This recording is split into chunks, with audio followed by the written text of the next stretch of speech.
Ready to watch your money grow securely? Let's get you started with a Lloyds savings account.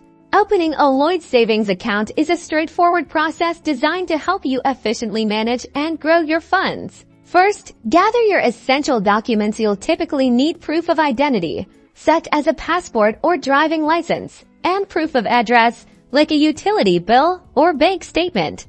Dated within the last 3 months, it's also helpful to have your national insurance number ready. Next, head over to the Lloyds Bank website. You can find the savings account options by looking for the Savings or Accounts section. Once you've chosen the savings account that best suits your needs, click on the Open an Account or Apply Now button. You'll then be guided through an online application form. This will ask for your personal details, employment information, and financial background. Be sure to fill this in accurately. Take some time to review the terms and conditions. This includes understanding interest rates, withdrawal limits, and any potential fees, ensuring you're fully informed. After submitting your application, Lloyds Bank will review it. You may be asked to verify your identity further, often through a quick online check or by visiting a branch.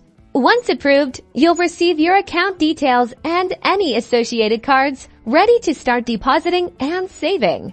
Opening a Lloyds savings account offers the peace of mind that comes with secure fund management and the opportunity to earn interest on your savings, helping you reach your financial goals faster.